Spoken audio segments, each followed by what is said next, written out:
청취자 여러분 반갑습니다. 저희가 받은 자료들 가지고 오늘은 코오롱 인더스트리, 이 기업에 대해 좀 깊이 파고 들어가 보겠습니다. 네.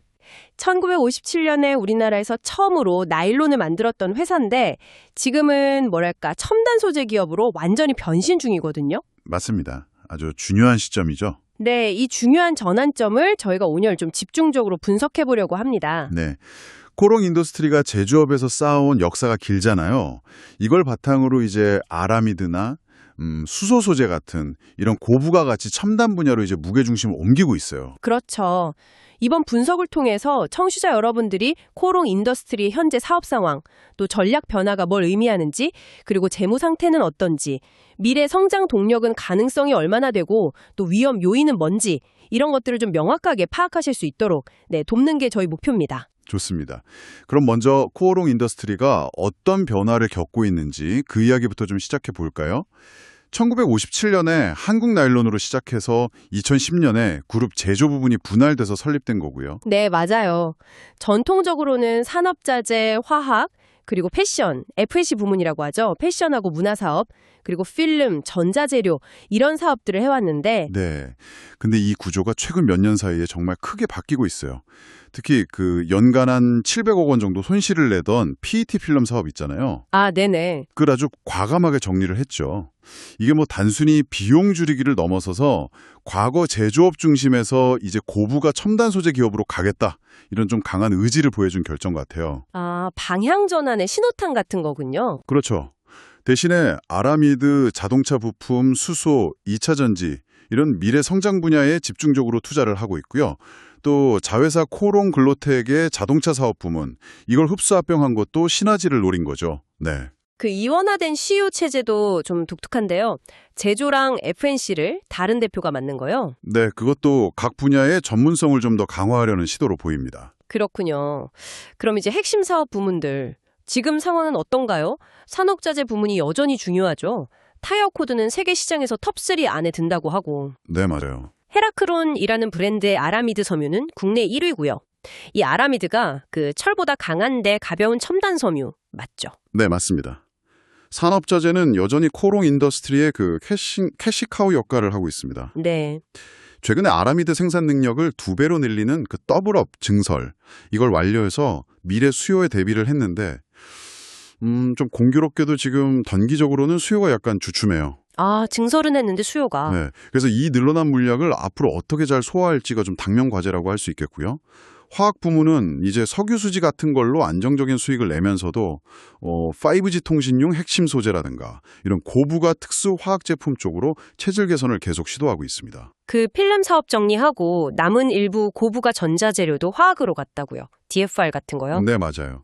DFR, 그러니까 반도체나 디스플레이 만들 때 쓰는 감광성 필름인데 그런 것도 이제 화학 부문으로 통합이 됐죠. 패션, F&C 부문은 코오롱 스포츠, 워낙 유명한 브랜드가 많은데 국내 시장은 좀 어렵다는 얘기도 있더라고요. 네, 국내 패션 시장이 전반적으로 좀 부진한 건 사실이에요.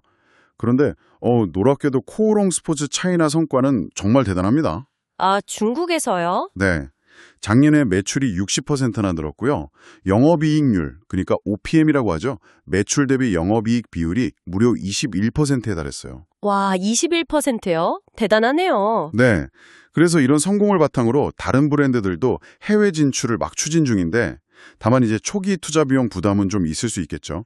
그리고 옷 재활용하는 업사이클링 같은 그런 지속 가능성 노력도 계속하고 있고요. 미래를 위해서 투자를 많이 하는 건 좋은데 특히 아라미드 증설이나 신사업 투자 이런 게 활발하다 보니까 그 이면에는 재무적인 부담도 좀 커지는 것 같아요. 네, 맞아요. 2023년 말 기준으로 부채 비율이 124% 수준까지 올라갔고 잉여 현금 흐름, 그러니까 기업이 벌어들인 돈에서 투자하고 실제로 남는 돈이요.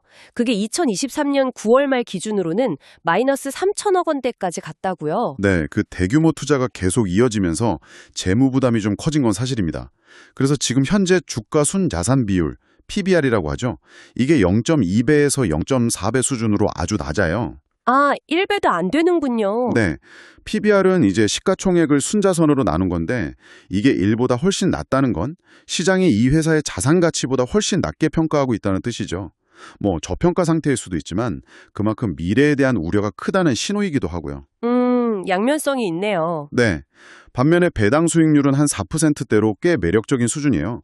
그래서 증권사 애널리스트들 목표 주가도 보면 35,000원에서 7만 원까지 편차가 상당히 큰데 이게 딱 시장의 기대와 우려가 공존하는 상황을 보여주는 거죠. 좀 더 자세히 들여다보죠. 수소 사업이 눈에 띄던데요. 네, 수소 분야에서는 그 연료전지의 핵심 소재인 PEM, 고분자 전해질막이라고 하는데요. 이거 양산에 이미 성공을 했어요. 국내에서는 확실히 좀 앞서 나가는 모습이고요. 아, PEM 양산 성공. 네, 여기서 더 나아가서 이제 물을 던기로 분해해서 친환경 수소를 만드는 수전해 기술 있죠. 거기에 필요한 PEM하고 MEA, 막전극 접합체 개발로 영역을 넓히고 있습니다. 2차 전지 쪽은 어떤 전략인가요? 2차 전지는 막 대규모 생산 경쟁에 뛰어들기보다는 좀 틈새 시장을 공략하는 전략 같아요. 폐배터리 재활용 스타트업 RD솔루션에 투자를 해서 중저온 건식분리라는 친환경 기술을 확보했고요. 아, 재활용 쪽이군요. 네. 그리고 차세대 음극재로 주목받는 리튬 메탈 기술을 가진 리바 코퍼레이션에도 투자를 했죠. 그러니까 재활용하고 차세대 소재 이쪽에 좀 집중하는 모습입니다. 그 외에도 뭐 식물유래 플라스틱 PF, 바다에서 분해되는 플라스틱 PHA, 폐플라스틱 화학적 재활용 기술, 심지어 온실가스로 탄소 나노 섬유 CNF를 만든다니 정말 친환경 첨단 소재 연구 개발하고 투자에 공을 많이 들이네요. 그렇습니다. 이런 신소재 개발이 장기적으로는 성장 잠재력을 키우는 일이지만 동시에 위험 요인도 분명히 있어요.